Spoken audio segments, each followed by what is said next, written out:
चमक उठी वह तलवार पुरानी थी, खूब लड़ी मर्दानी वह तो झांसी वाली रानी थी। और उसके उलट दे दी हमें आजादी बिना खड़ग बिना ढाल। इन दोनों के बीच जब चयन करने की बात आएगी तो कोई यह नहीं कह सकता कि हम तो इसके साथ भी हैं, यानी चमक उठी वह तलवार पुरानी थी के साथ भी हैं, और दे दी हमें आजादी बिना खड़ग बिना ढाल, हम इसके साथ भी हैं। चयन में हम तटस्थ नहीं रह सकते, और जब सुर और असुर के बीच चयन की बात आएगी, नायक और खलनायक के बीच चयन की बात आएगी, तो हम यह कहकर के अपना पल्ला नहीं झाड़ सकते कि हम तो दोनों तरफ हैं, हम तो मध्य में हैं। मध्य में हम हो नहीं सकते, हमें दोनों में से एक को चुनना होगा। हमें चुनना होगा कि रणवीच चौकड़ी भर भर कर चेतक बन गया निराला था। हम उस चेतक पे सवार महाराणा प्रताप को अगर चुनते हैं तो हमें यह कहना होगा कि दे दी हमें आजादी बिना खटक बिना ढाल जिसके लिए प्रयुक्त हो रहा है वो व्यक्ति हमारे विकल्प में शामिल नहीं है, क्योंकि इतिहास उनका भी लिखा जाता है जो तटस्थ रहते हैं, या यूं कह ले कि तटस्थ रहने वाला मुखर रूप से यह कहता है कि मैं सुरों के पक्ष में नहीं हूं, मैं नायकों के पक्ष में नहीं हूं, मैं राष्ट्रभक्तों के पक्ष में नहीं हूं, मैं तो खलनायकों असुरों और राक्षसों के पक्ष में हूं, मैं तो विधर्मियों के पक्ष में हूं, मैं राष्ट्रभक्तों के पक्ष में नहीं हूं। ऐसे में मित्रों, जब कभी यह बात आएगी कि हमें चुनना किन को है, हमारे नायक कौन है, और उन नायकों की जगह किन खलनायकों को हमारे सामने बिठा दिया गया है, तो ये हमारे मुखर स्वर की जिम्मेदारी बनती है, हमारा एक कर्तव्य और उत्तरदायित्व तो होता है कि हम अपने नायकों को ना सिर्फ पहचाने बल्कि उन्हें हम उचित स्थान भी दें। मित्रों, मैं शिवचरण सिंह आपका स्वागत करता हूं मुखर स्वर के इस प्रथम भाग में, जहां हम नेपथ्य में बलात् छिपा दिए गए अपने नायकों को ना सिर्फ निकालेंगे बल्कि इन खलनायकों के ऊपर एक जो कच्चे रंग से रंगा हुआ जो स्याह चेहरा है, इस स्याह चेहरे को भी हम दुनिया के सामने उजागर करेंगे। ऐसे में यदि हमें शुरू करना होगा तो हम आज़ादी की लड़ाई, अब आज़ादी की लड़ाई इसको मैं इन्वर्टेड कॉमा में रख करके एक बात मैं इसके शुरू में कह दूं कि मैं इस शब्द से पूरी तरह से इत्तेफाक नहीं रख सकता, और ना रखता हूं ना रखूंगा, क्योंकि मैं बारंबार इस बात को दोहराता रहूंगा कि भारत कभी किसी तरह की गुलामी में रहा नहीं। अब जब जो राष्ट्र गुलाम रहा नहीं उसके लिए आज़ादी शब्द का कोई मतलब नहीं रह जाता, ये व्यर्थ का शब्द है, क्योंकि हम सदा से संघर्षरत रहे हैं, चाहे वह मुगलों का शासन रहा हो, इस्लामी तंत्र का शासन रहा हो, या फिर बाद में ईसाइयों यानी कि ब्रिटानियों का शासन रहा हो। हमने संघर्ष के विकल्प को संकल्प के रूप में रखा था, ना कि हमने इनको स्वीकार किया था। ऐसा कोई दिन, ऐसी कोई रात नहीं रही होगी जब से मुगल, इस्लामिस्ट और ईसाई यानी ब्रिटिश जब से हमारे देश में अन्य अन्य भूगा छोटे बड़े तमाम भूभागों पर शासन करते रहे हों, तब हमारे राष्ट्र नायकों ने विद्रोह युद्ध का बिगुल ना फूका हो। ऐसे में यह शब्द बेमानी है, लेकिन चूंकि यही शब्द नैरेटिव में शामिल है इसलिए बारंबार आदतन हमें इस शब्द का प्रयोग करना पड़ रहा है, ना कि इसको स्वीकार करते हुए। चलिए हम लौटते हैं आजादी के समय, किस तरह से हमारे राष्ट्रीय मंच पर तमाम खलनायकों को मंच पर सजाकर खड़ा कर दिया गया। और सिर्फ आजादी की लड़ाई के समय की बात नहीं है, इससे पहले पूर्व में जितने भी मुगल काल के शासक रहे हैं उनको भी नायकों के रूप में प्रस्तुत करके हमारे रंगमंच, हमारे राष्ट्रीय मंच पर खड़ा कर दिया गया। लेकिन दर्शक बहुत लंबे समय तक मूर्ख कैसे बने रह सकते हैं, क्योंकि इन नायकों के पसीने छूटने लगे खड़े रहते रहते। इन्हें जिस झूठ के बल पर खड़ा किया गया था वह वैशाखी धीरे धीरे टूटने लगी, और जब ये वैशाखियां टूटने लगी और इनके जब पसीने छूटने लगे तो इनके चेहरे पर लगा हुआ वह जो स्याह रंग था, वह जो कच्चा रंग था, वह धीरे धीरे इनके पसीने के साथ जब नीचे बहने लगा और इनका स्याह खलनायकी चेहरा जब उजागर हुआ तो दर्शकों के बीच में एक जो खलबली मची है, उस खलबली का जो मुखर स्वर है, वह मुखर स्वर कहता है कि अगर यदि ये हमारे नायक नहीं, ये वास्तव में खलनायक, असुर और विधर्मी हैं, तो फिर हमारे नायक कहां हैं? हमारे नायकों को षड्यंत्र पूर्वक वामपंथी इतिहासकारों और कांग्रेसी चाटुकारों ने नेपथ्य में धकेल करके रखे हुए था। लेकिन आज फिर से एक बार हमारे नायक नेपथ्य से निकल रहे हैं, क्योंकि नायक लंबे समय तक नेपथ्य में रहते ही नहीं हैं।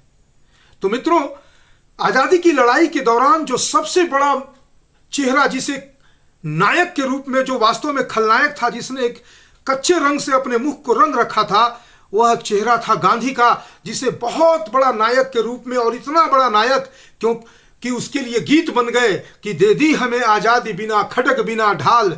और आगे के पंक्तियों को आप सुनते रहे होंगे, उन्हें दोहराने का कोई मतलब नहीं, क्योंकि ये बेमानी की पंक्तियां हैं। इन्हें सुना सुना करके, पाठ्य पुस्तकों में पढ़ा पढ़ा करके, यद्यपि गांधी के चरित्र और उसके जीवन से जुड़ी हुई बातें हर तरह से सार्वजनिक है, लेकिन हम इन बिटवीन द लाइंस पढ़ने में असमर्थ हो जाते हैं। इसीलिए उस व्यक्ति के द्वारा लॉन्च किए गए हर आंदोलन को राष्ट्रीय या ब्रितानी हुकूमत के खिलाफ लड़ी गई लड़ाई मान करके उसे हम राष्ट्रनायक के रूप में स्वीकार कर लेते हैं।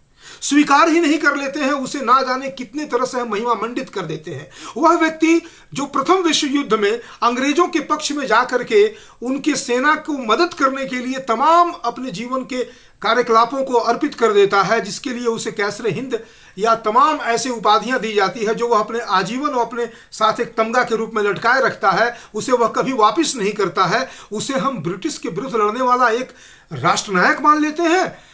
और जो राष्ट्र के पक्ष में लड़े, जो राष्ट्र के लिए अपने जीवन की आहुति दे देते हैं, उन्हें हम नेपथ्य में खड़ा कर देते हैं।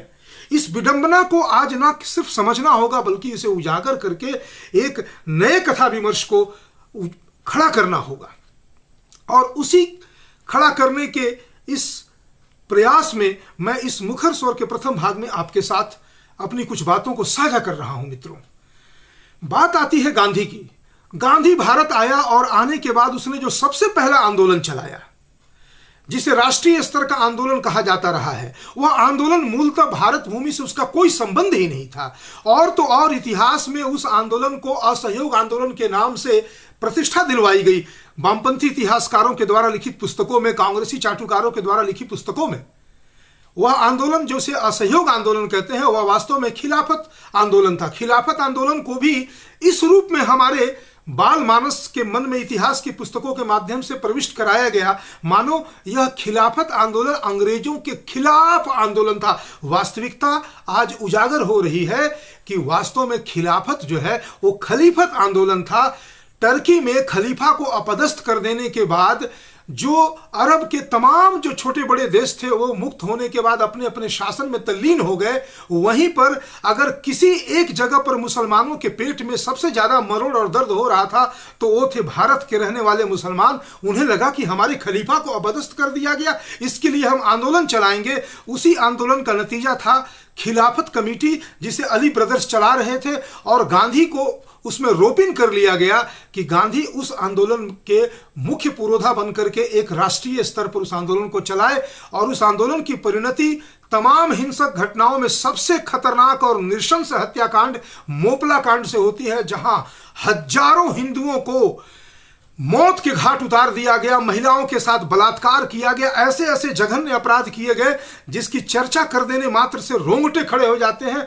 ऐसे अमानुषिक क्रूर कृत्य किए गए जिसका इतिहास आज खुल करके जिक्र नहीं करता है। और उस आंदोलन को, उस नृशंस हत्याकांड को लीड करने वाला कौन था? गांधी। वो गांधी टर्की में खलीफा के लिए लड़ रहा था। उसे हमारे पाठ्य पुस्तकों में कह दिया गया कि गांधी तो भारत की आजादी का पुरोधा था, वह लीड कर रहा था राष्ट्रीय आंदोलन को। वाह वाह! गांधी ने मोपला कांड के बाद भी उस खिलाफत मूवमेंट को, जिसे असहयोग आंदोलन के नाम से इतिहास की पुस्तकों में प्रविष्ट कराया गया, उसे वापस नहीं लेता है। लेकिन वहीं पर चौरा चौरी में कुछ पुलिसकर्मी मारे जाते हैं। आप जरा ज्ञात कर लें इतिहास की पुस्तकों को जरा ढंग से खंगाल करके, वो जितने पुलिसकर्मी थे सब मुसलमान थे। हजारों हिंदू मारे गए तो आंदोलन वापस नहीं हुआ। गिने चुने कुछ पुलिसकर्मियों को आंदोलनकारियों ने मार दिया चौरा चौरी में, तो गांधी के पेट में उसी तरह का मरोड़ हुआ जिस तरह का मरोड़ भारतीय मुसलमानों के पेट में हुआ था खलीफा को अपदस्थ करने के साथ। तो गांधी ने उस आंदोलन को वापस ले लिया और गांधी हो जाता है हमारे राष्ट्रीय आंदोलन का नेता। और जो लोग नेपथ्य में छिपे थे वो नेपथ्य में ही छिपे रह जाते हैं।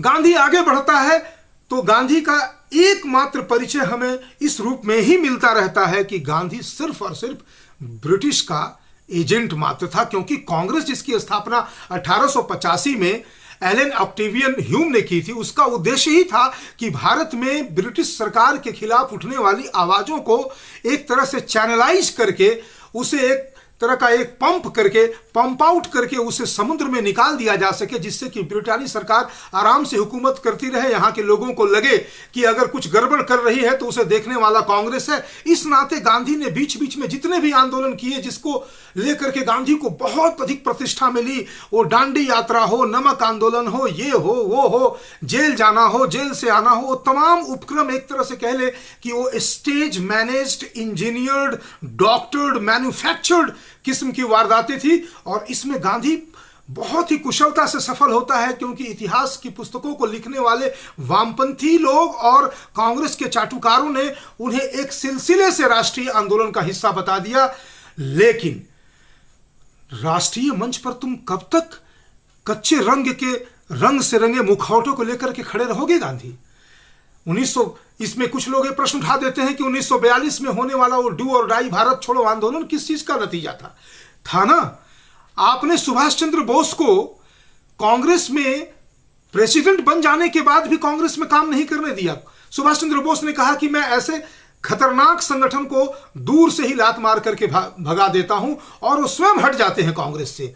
गांधी कहता है कि पट्टाभी सीतारमैया की हार नहीं, मेरी हार है। उस समय सुभाष चंद्र बोस कांग्रेस के प्रेसिडेंट बन जाते हैं। जब सीतारमैया की हार गांधी की हार है, तो कहने का मतलब गांधी ने जब चुनाव लड़ा तो गांधी के ही खिलाफ लोगों ने वोट दिया ना कांग्रेस में, क्योंकि कांग्रेस में सारे लोग जो जुड़े हुए थे वे सारे अराष्ट्रीय तो थे नहीं। उसका नेतृत्व राष्ट्रीय था, नेहरू गांधी अराष्ट्रीय थे।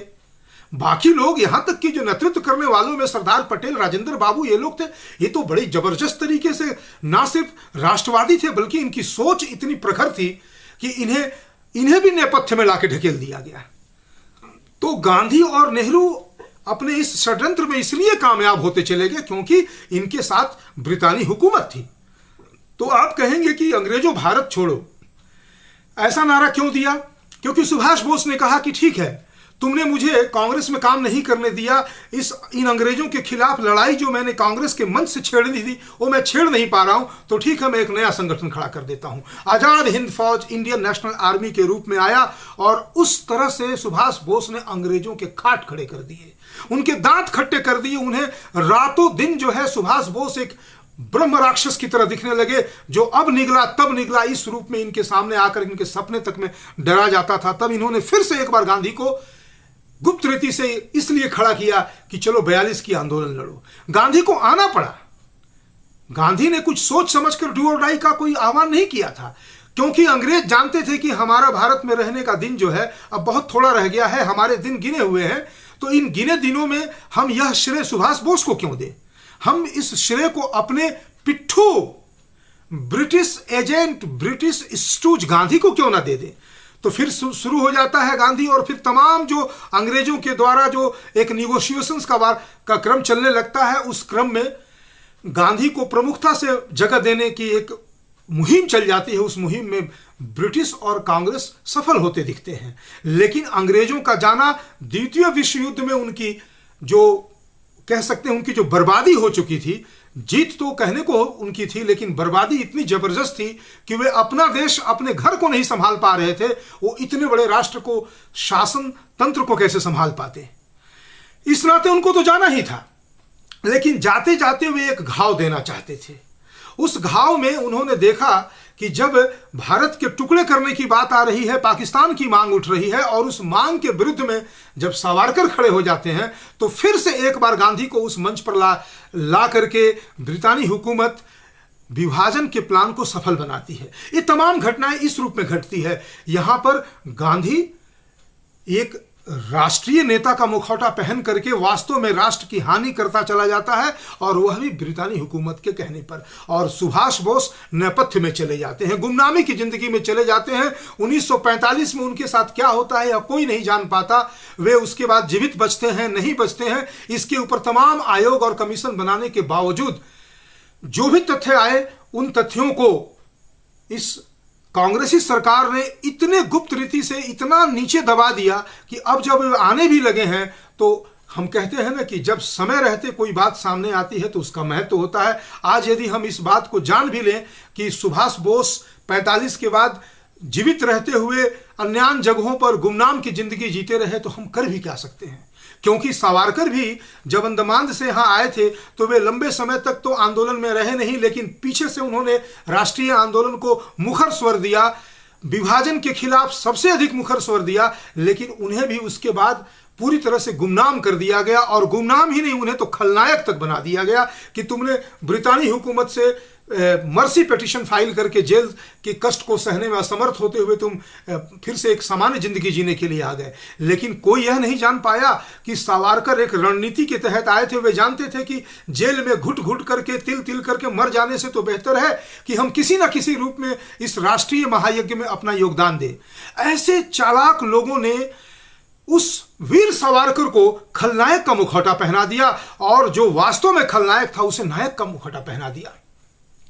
यदि हमारे कुछ ऐसे लोगों ने इतिहास के उन पन्नों को संभाल करके नहीं रखा होता जिनमें उन लोगों के ऐसे कार्य भी उजागर होते हैं, चाहे वो आजाद हिंद फौज का एक मुहिम हो या फिर वीर सावरकर का आज़ादी के लड़ाई के मध्य में जब विभाजन की बात शुरू होती है तब उनका मुखरता से सामने आना और कहना कि हम विभाजन को किसी भी रूप में स्वीकार नहीं करेंगे। तो ऐसे में ब्रितानी हुकूमत के द्वारा पहले गांधी से यह कहलवा देना कि यदि भारत का विभाजन होगा तो वो हमारे शरीर के टुकड़े करके होगा, और फिर बाद में उसी शब्द को जनता के बीच में एक तरह से कह ले कि उसकी प्रतिध्वनि जाते रहने दिया गया। और फिर धीरे धीरे करके सहला करके माउंटबेटन ने गांधी को इस बात के लिए मना लिया कि तुम विभाजन के पक्ष में हो जाओ। और वो सिर्फ पक्ष में ही नहीं होते हैं, जब पूरे कांग्रेस के लोग इस बात के लिए तैयार हो जाते हैं कि यदि भारत में ब्रितानी हुकूमत खत्म हो जाती है और ट्रांसफर ऑफ पावर के बाद नए प्रधानमंत्री की बात आती है तो हमें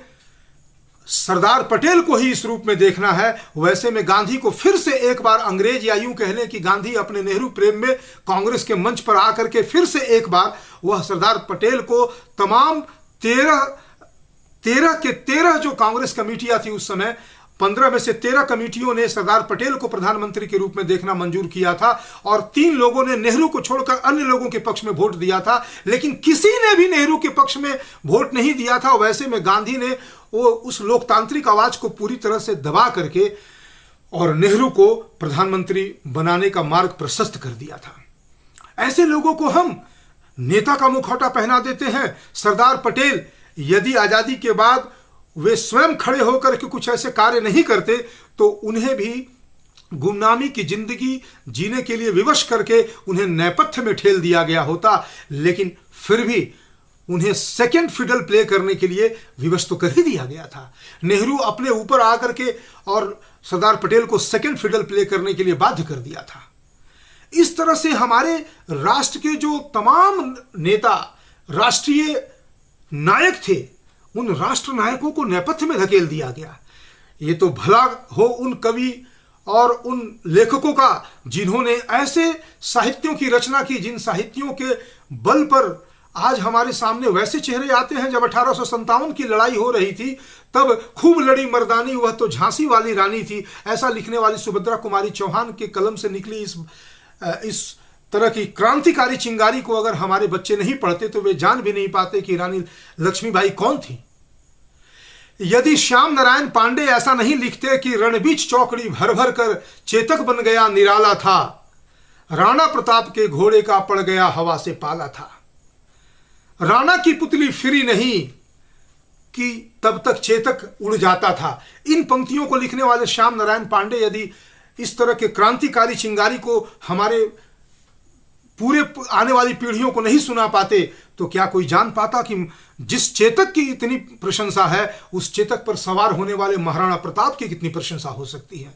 यदि शिवाजी के तमाम उन बड़े राष्ट्रीय यज्ञों की चर्चा आज हम नहीं कर पाते तो कोई कैसे जान पाता कि इतने लंबे संघर्ष के बाद मराठा वीर शिवाजी हिंदू पदपादशाही की स्थापना करते हैं। एक किसी के कल्पना में भी बात थी कि जब मुगल इतने मजबूत शासन तंत्र को संभाल रहे थे, मुगल तो संभाल रहे थे बहुत छोटी सी जगह पे, लेकिन उन्होंने अपने तमाम हथकंडों से भारतीय रियासतों के राजाओं को एक तरह से कह ले कि अपने में मिला लिया था, छल से, छद्म से, लड़ाई से, साम दाम दंड भेद से। वैसे में उन मुगलों की एक जो खोखली तूती बोलती थी, उस तूती के खिलाफ कोई खड़ा होकर के हिंदू पदपादशाही को स्थापित कर देता है तो उसे भी नेपथ्य में ढकेल दिया जाता है। क्योंकि जो हमारा शासन तंत्र आज है, हमारा शासन तंत्र जहां से संचालित होता है, वहां के सड़कों के नाम उन तमाम मुगलों के नाम पर रखे हुए हैं।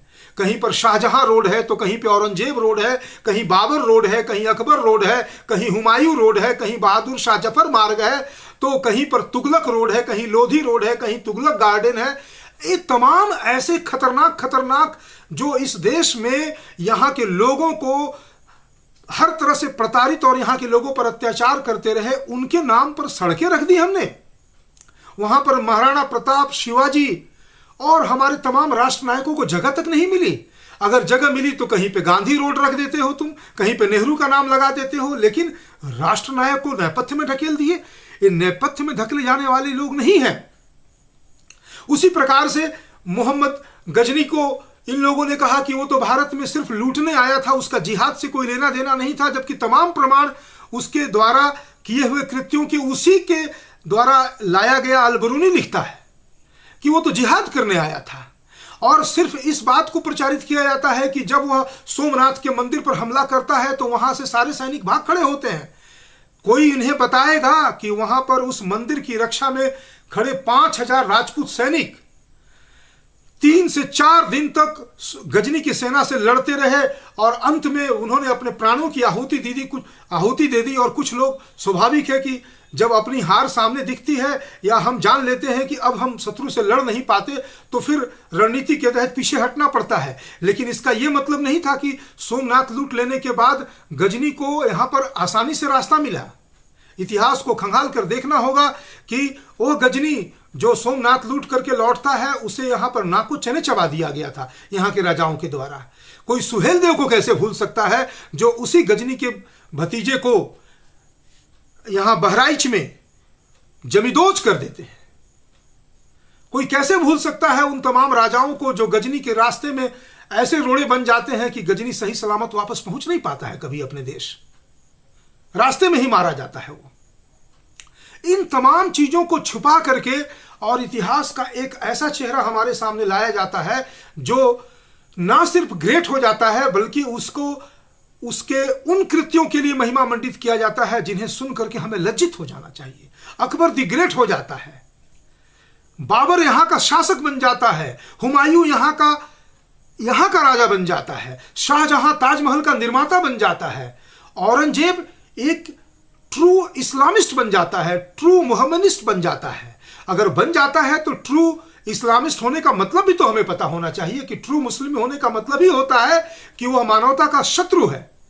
हमें शत्रु बोध को जगाना होगा, हमें नायकों को नेपथ्य से निकाल करके अपने सामने लाना होगा, तब जाकर के एक न्याय की बात होगी। और इन वामपंथी और कांग्रेसी चाटुकार इतिहासकारों के द्वारा जो हमारे इतिहास को कलंकित किया गया है, जिसके विरुद्ध जब भी आवाज उठती है तो एक नया नैरेटिव और कथा विमर्श शुरू कर देते हैं कि ये तो इतिहास का भगवाकरण हो रहा है। तो क्यों नहीं होगा? भगवाकरण तो भारत का ही ना होगा कि अमेरिका या फिर अरब का होगा। भारत भगवा था, भगवा है और भगवा सदा ही रहेगा। तो भारत का ही भगवाकरण होगा। और यदि कोई इस भगवाकरण के विरुद्ध कोई कार्य करता है तो उसको उजागर करके उसे भगवाकृत भारत में ही उसको स्वीकार करना पड़ेगा। ऐसे में मित्रों, ये जो मुखर स्वर में मैं आज मूल रूप से मैं गांधी और सुभाष और आजादी से जुड़े हुए कुछ तथ्यों को, मैंने तथ्यों को इतिहास के लिहाज से नहीं बल्कि सिर्फ और सिर्फ अपने नायकों को नेपथ्य से निकालने की प्रक्रिया के तहत इस प्रथम भाग में आपसे चर्चा की।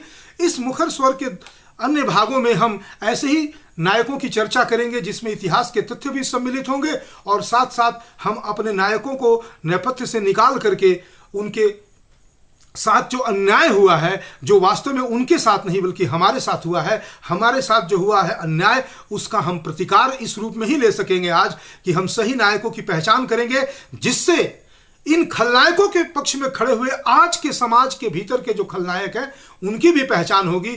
तभी जाकर के राष्ट्र निर्माण का जो यज्ञ हम बारंबार कहते हैं कि उसमें हमारी आहुति होगी, तो हमारी आहुति एक प्रकार से इस प्रकार भी हो सकती है कि हम खलनायकों के चेहरे पर से जो स्याह रंग है उसे धो करके नहीं, उसके मुखौटे को उतार करके हम दिखा दें कि ये जो नायक का चेहरा पहने हैं ये वास्तव में खलनायक है, और हमारे नायक तो नेपथ्य में है, उन्हें एक एक करके लाना पड़ेगा। एक बहुत लंबी सूची है हमारे नायकों की, लेकिन ऐसे ही प्रयासों से इन्हें बाहर भी लाना होगा।